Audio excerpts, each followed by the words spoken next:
그 제목을 가지고 여러분과 함께 은혜를 나누는 시간 되기를 소망합니다.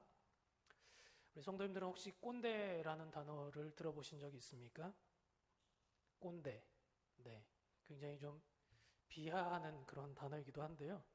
예전에는 아버지나 교사와 같이 나보다 나이 많은 사람들이 일방적 소통을 가지고 나를 가르치려고 들 때 그 젊은 세대가 답답함을 표현하는 비속어로 사용되곤 했는데 이게 조금 확장돼서 최근에는 자신만 갖고 있는 구태의연한 사고방식을 자기만 그렇게 살면 될 것인데 다른 사람에게 강요하는, 그래서 대화가 통하지 않고 비상식적이고 앞뒤가 꽉 막혀 있는 듯한 사람을 가리키는 의미로 이 꼰대라는 단어를 쓰곤 합니다.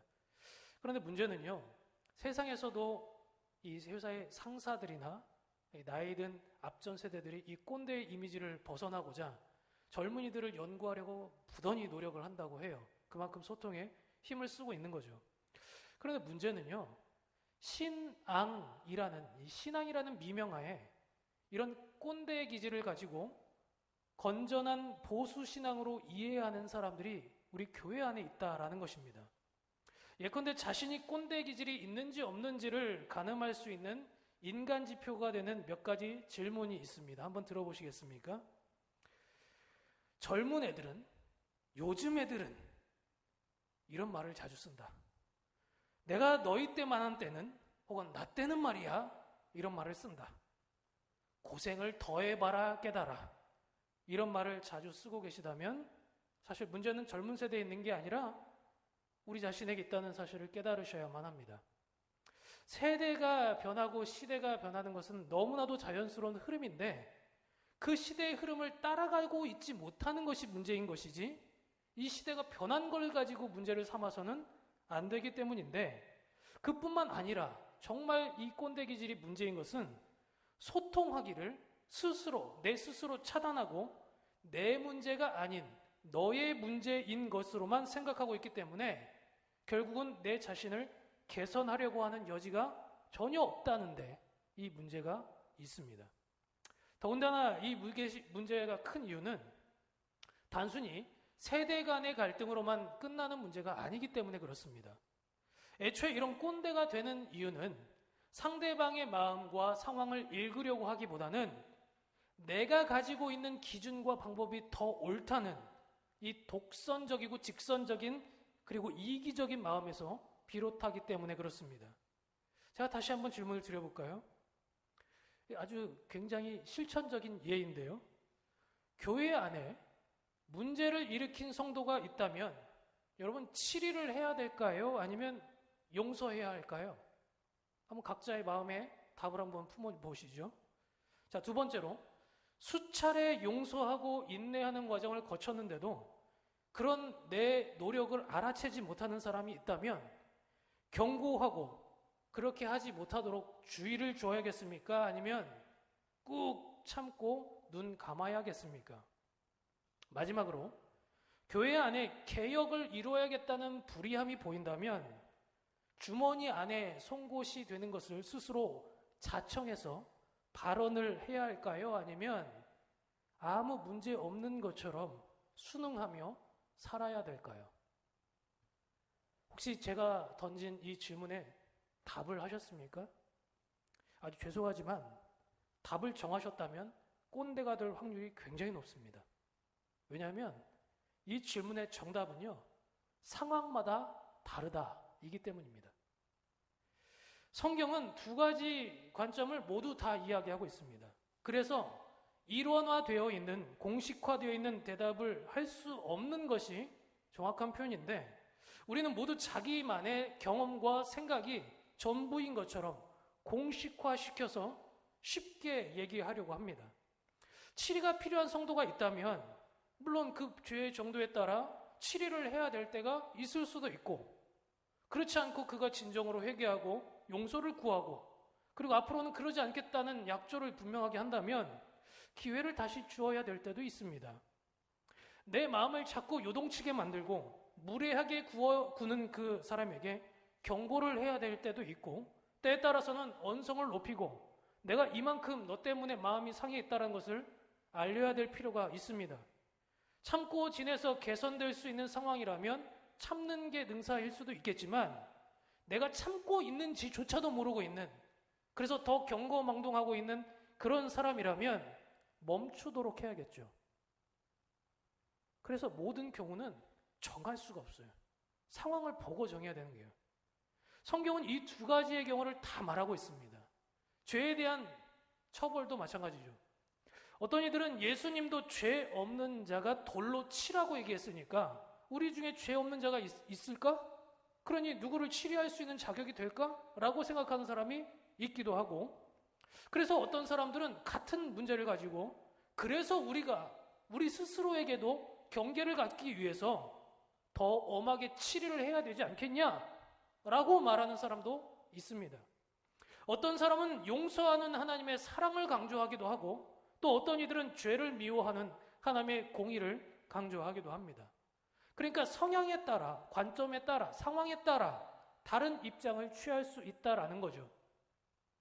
하지만 저는 이런 경우, 이쪽을 택할 것이냐 저쪽을 택할 것이냐를 입장을 취한 분들은 그나마 이해를 하겠는데, 가장 아쉬운 부류의 사람들이 있었습니다. 자기 입장을 취하지 않고 아무 말도 하지 않은 채 관망하는 사람들, 아예 그런 종류의 논쟁과 토론의 장르에 가지 않으려고 하는 사람들, 아무리 얘기를 하고 논의를 해봐야 어차피 남의 일인데 남의 일에 괜히 감나라 배나라 했다가 내가 의상할까봐 남의 일에는 열을 낼 필요가 없다라고 생각하고 이렇게 빠져있는 사람들. 그래서 이런 종류의 사람들은 자기 관리를 잘하고 어쩌면 겉으로 볼 때는 매너 있게 보일 때도 있습니다. 오늘 본문에서도 보면 위로부터 나 있는 지혜를 가리켜 말할 때 첫째, 성결하고 화평하고 관용하고 양순하며 긍휼과 선한 열매가 가득하고 편견과 거짓이 없는 것이다 라고 말했습니다. 이 모든 것들은 사실 성령의 열매와 일맥상통하는 것들이죠. 어쩌면 그리스도인의 올바른 이미지 하면 이 모든 성품을 갖고 있는 사람을 그리면 딱 맞을 것 같습니다. 절대로 싸움에 말려들어서 언성을 높이는 일도 없고, 남을 힘들게 마음을 어렵게 하지도 않고, 싫어도 싫은 내색하지 않고, 결코 흥분하는 일이 없도록 다른 사람들의 불편한 일에는 거리를 두고, 자신의 마음이 휩쓸리지 않도록 내 마음의 평안을 유지할 수 있도록 경건하게 그 마음을 지키는 모습. 그런데요, 저는 이 모습을 보면서 제가 잘할 수 없어서, 저는 사실 그런 유의 사람이 아니거든요. 제가 잘할 수 없어서 한편으로는 존경스럽기도 한데 한편으로는 잘 생각해보면 좀 시큰둥하는 마음이 들기도 합니다. 오히려 이런 사람들의 모습을 볼 때 저는 불편한 마음이 들 때도 있다라는 겁니다. 왜냐하면 사람이라는 게 감정이 있고, 그렇죠? 그러다면 화를 내기도 하고, 속상할 때 속상한 마음을 표현하는 것도 너무나도 자연스러운 것일 텐데, 이렇게 인위적으로 만들어진 인간의 모습이 마치 AI, 로봇같이 보여서 그래 불편한 걸까요? 그게 아니라면 제가 진짜 그렇게 살 수 없어서 셈이 나서 그런 걸까요? 제가 가만히 생각을 해보니까 이런 생각 때문이 아닐까 싶은 생각이 들더라고요. 그들이 온순하고 온유하게 행동할 수 있는 또 다른 이유가 있다면 그것은 어쩌면 기본적으로 깔려있는 사람의 기질의 차이일 수도 있겠다라는 생각입니다. 여러분, 어떤 사람을 평가할 때, 그 사람의 성격이라는 걸 평가할 때 사람은 태어날 때부터 기본적으로 세팅되어져 나오는 기질이라는 것이 있고, 그리고 후천적으로 다듬어지고 성장하는 이 성격이라는 것이 있습니다. 그런데 물론 우리는 통칭하여 성격이라고 얘기를 합니다. 그런데 기질은 바뀌지 않아요. 원래 기본적으로 그렇게 살아가는 거예요. 그러나 성격은 후천적으로 바꿀 수 있는 거죠. 그러니까 겉으로 볼 때 우리가 어떤 사람의 드러나는 성향을 보면서 야, 저 사람 온유하다 라고 말했다면 그것은 애초에 기질이 그럴 수도 있고, 아니면 원래 기질은 그러지 않았는데 후천적으로 성장하고 변해서 나온 결과물일 수도 있다라는 겁니다. 많은 시련과 연단을 통해서 원래는 그런 기질이 그런 사람이 아닌데 성숙해져서 그렇게 될 수 있다면 저는 정말 존경스럽고 닮아가야 된다라고 그렇게 생각합니다. 그런데 만약에 애초에 천성이 그런 거라면 이러면 다른 생각을 해볼 수도 있지 않을까요? 어떤 사람은 천성이 문제 자체를 싫어해요. 편하게 살기 원해요. 갈등을 조장하는 걸 불편해합니다. 그리고 아무 문제 없는 것처럼 묻어서 사는 게 그냥 내 마음이 편한 거예요. 그러니까 결론은 다른 사람들을 위해서 혹은 하나님의 영광을 위해서 그렇게 사는 게 아니라 솔직하게 표현하면 내가 편하려고 그 이미지 관리를 하며 사는 사람들도 있다는 겁니다. 이에 반해 저는 좀 다릅니다. 덤벙대기도 하고 즉흥적이기도 하고 가끔 흥분도 하고 이런 성품 때문에 사사로운 문제들이 일어날 때도 있습니다. 그러니까 기본 성품 기질만 보면 저는 외부에서 사람들이 볼 때 성령 충만한 사람처럼 보이기 참 힘든 사람이고 이에 반해 문제가 있어도 혼자 끙끙 앓고 그냥 평화주의자처럼 삭히는 사람들은 본인의 신앙 상태나 성장 여부와는 상관없이 남들이 볼 때 아주 성령 충만하게 보이는 착각을 일으키기도 합니다. 그러나 오늘 본문이 말하고자 하는 것은 이런 성품이나 기질의 차이를 말하고자 함이 아닙니다. 기질적으로 온화하고 온유하고 부드러운 것들을 추구해야 된다라는 것을 말하는 것이 아니라는 것입니다. 오늘 본문을 저는 두 가지 관점에서 생각해 볼 수 있을 것 같습니다. 첫 번째로 사도 야고보는 위로부터 난 지혜와 그리고 이 땅으로부터 난 지혜에 대해서 서로 구분하고 있습니다. 제가 앞서 설명드린 것처럼 모든 것이 공식화 또 일반화할 수 없다는 것을 다시 한번 강조를 드립니다. 위로부터 난 지혜를 가진 사람은 화평하고 신사적이라고 말할 수 있습니다. 그런데 그렇다고 해서 신사적이고 화평을 추구하는 사람이 다 위로부터 난 지혜를 갖고 있다라고 말한다면 그것은 맞지 않습니다. 겉으로 보이는 모양이 그 사람의 신앙을 얘기하는 것이 절대 아니기 때문에 그렇습니다. 성령 충만하고 위로부터 온 지혜가 충만한 모습이 사실은 어쩌면 더 철저하게 관리된 모습으로 인해 그렇게 보여질 수도 있기 때문입니다. 상냥하고 친절함이 더할 수 없이 더 좋은 성품인 것은 말할 것 없겠지만 그것이 자신의 이미지 관리를 위해 그런 이기적인 목적을 위해서 전혀 정의롭지 못하고 때로는 헌신적이지도 못한 경우들도 저는 종종 볼 때가 있었습니다. 틀림없이 희생을 강요하는 상황인데도 불구하고 내 이미지를 관리하기 위해서 불의가 자행되는데도 불구하고 눈을 감고 그냥 태평한 것이 좋다, 화평한 것이 좋다라고 그렇게 넘어가는 것이 오히려 불의를 더 일삼게 만드는데 일조를 하는 경우가 있을 수 있기 때문입니다. 단순히 그런 성품만을 추구하는 것이 성령의 충만한 의미라면 예수님도 바리새인들과 맞서기보다는 피하는 것이 맞았을 겁니다. 바리새인들에게 예수님은 독사의 자식들이라고 말했고 회칠한 무덤과 같다는 과격한 언행을 서슴지 않으셨습니다. 성전에서 채찍을 드시고 장사하는 사람들을 내쫓는 것에도 열심을 내셨습니다. 온유하기만 하고 평화롭기만 하고 사랑이 가득해 보여야 될 예수님의 이 사랑의 이미지에 아주 치명적인 행위였습니다. 그렇다고 한쪽만 얘기해서 주님이 불의를 참지 못하는 그것에만 관심을 보였냐? 또 그것도 아닙니다.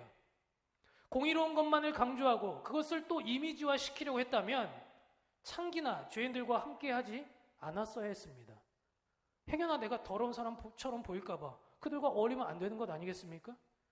그래서 이것은 성품의 문제가 아니라 신앙의 문제이고 믿음의 문제라는 것입니다.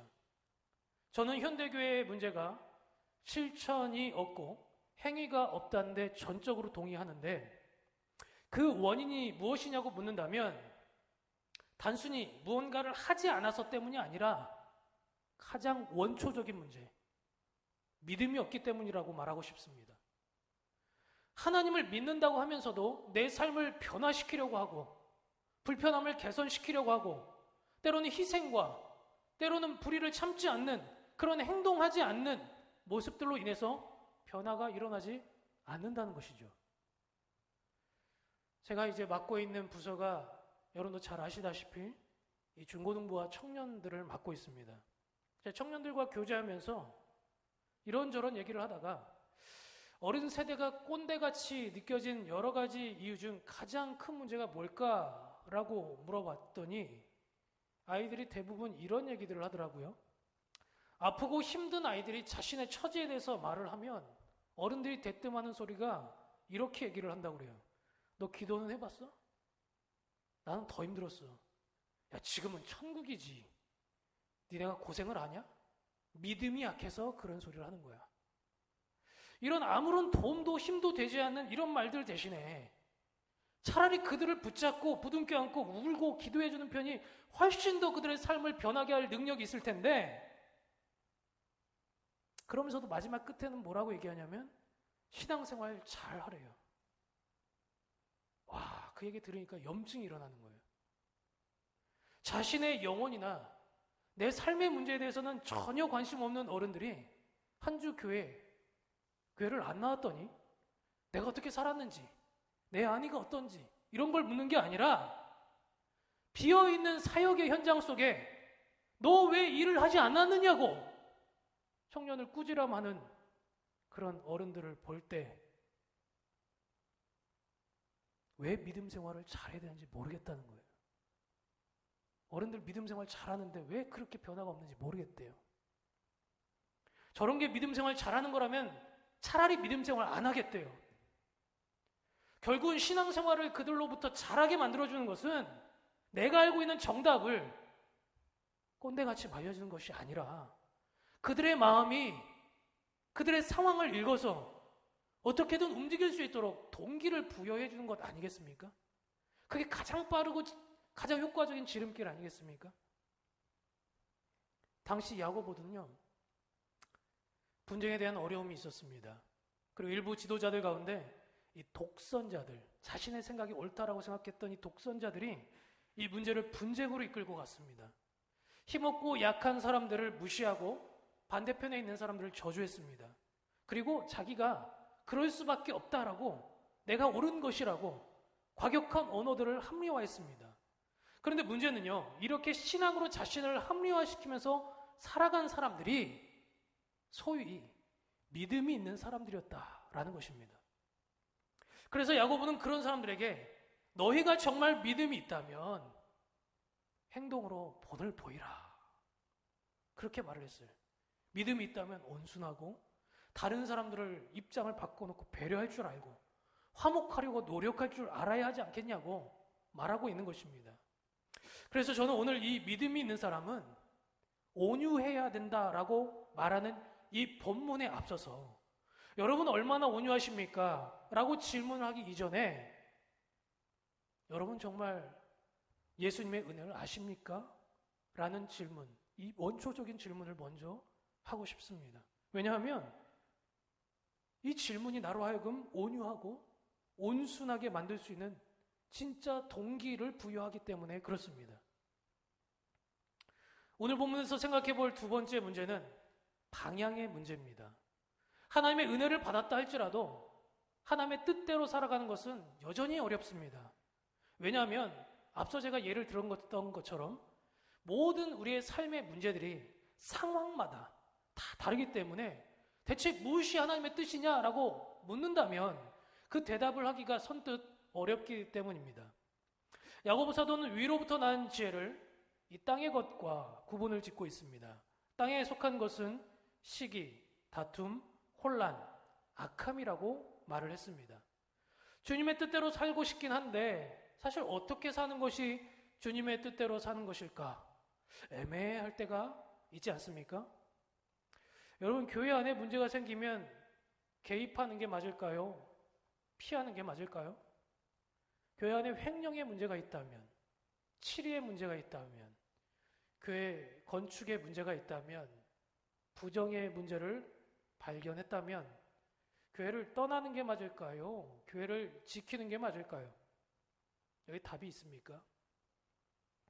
상황에 따라 다 다를 수 있겠는데 어느 쪽이 위로부터 난 지혜인가를 그렇게 질문했더니 사도 야고보는 답을 주기보다 방향을 알려주고 있기 때문에 답을 원하는 우리 입장에서는 참 애매하게 보인다라는 것입니다.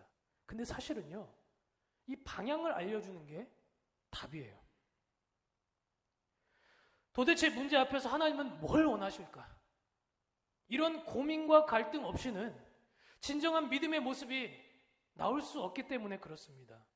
우리가 이런 고민을 끊임없이 하지 않고서는 자꾸 우리 스스로가 너무나도 쉽게 야, 이게 답이야 라고 말하면서 스스로 영적인 꼰대가 되기를 자처하기 때문이죠. 혹이라도 내 안에 악함 때문에 이 답을 택한 것인지, 탐욕이 있는 것인지, 혹은 자존심 때문인지, 이로 인해서 결과적인 분쟁이 일어날 것인지, 아니면 불의를 타개하고 개혁을 일으킬 것인지, 같은 모습이고 같은 모양이지만 전혀 다른 결과물들을 유추해 볼 수 있는 이 모든 것들 가운데 그 과정에는 뭐가 있어야 되냐면 어떤 게 맞느냐가 아니라 하나님이 과연 무엇을 원하실까에 대한 질문이 있어야 된다라는 것이에요. 말씀을 정리하겠습니다. 그래서 우리는 지속적으로 우리의 마음을 살펴야 합니다. 끊임없이 자신에게 질문해야 합니다. 하나님의 나라와 그분의 계획이 언제나 수학 공식과 같이 공식적으로 운영되는 것이 절대 아니기 때문에 그렇습니다. 그래서 오늘 본문 말씀은 믿음이 있는 사람들이 어떻게 살아야 하는가, 그 기준에 대해서 제시를 해주고 있습니다. 그런데 그것이 공식이 아니라 치열하게 연구하고 치열하게 묻고 치열하게 자신을 돌아보아야 한다라고 말하고 있는 것입니다. 그런데 우리는 답을 마치 너무나도 쉽고 빠르게 잘 알고 있는 것처럼, 그리고 내가 경험하고 아는 것이 마치 정답인 것처럼, 심지어는 내가 알고 있는 것이 아닌 다른 답들은 다 틀린 것처럼 내 마음을 살펴보지 않으려고 할 때가 너무나도 많다는 것입니다. 이런 고민이 있을 때, 이런 질문이 주님 앞에 이루어질 때 우리는 비로소 믿음이 성숙해질 수 있습니다. 주님은 정답이 아니라 방향을 제시해 주셨습니다. 바라기는 아주 사소한 것이라도, 어쩌면 그것이 너무나도 우리가 오랫동안 해와서 생각해 볼 겨를이 없이 익숙한 문제라고 할지라도 오늘 우리의 믿음의 성장을 위해서 마치 처음인 것처럼, 한 번도 경험해 본 것이 없는 것처럼 다시 한번 주님 앞에 나가 주님의 뜻을 묻고 내 마음의 의도를 스스로 점검하고 행동으로 그 믿음의 증거를 이룰 수 있는 저와 여러분들의 삶이 될 수 있기를 주님의 이름으로 축복합니다. 기도하겠습니다. 하나님 아버지, 감사합니다. 아버지, 주님 주신 이 말씀을 통하여서 우리 안에 굳어지기 쉬운 독선적인 생각, 꼰대 기질, 남을 가르치려고 하고 내가 정답인 것처럼 생각하는 그 모든 생각에서 한 발 물러서서 주님의 뜻은 무엇일지, 혹은 내가 그렇게 결정한 이유가 무엇일지 나에게 매몰되어 있는 게 아니라 타인의 입장에서, 거시적인 입장에서, 주님의 영광의 입장에서 한 번 더 묻고 생각하고 묵상하고 또 그 결과를 아버지 우리가 주님께 돌릴 수 있는 귀한 성도들의 삶이 될 수 있기를 원합니다. 이렇게 한 사람 한 사람이 주님 앞에 개혁되어지고 믿음의 성장을 이룰 때 우리 공동체는 아름답게 변할 것입니다. 하나님, 야고보 사도의 그 절절한 외침이 우리에게 가슴 깊이, 뿌리 깊게 바뀌어서 한 주간의 삶 가운데 삶의 열매를 이룰 수 있도록 주님 함께하여 주시옵소서. 예수님의 이름으로 감사하며 기도합니다. 아멘.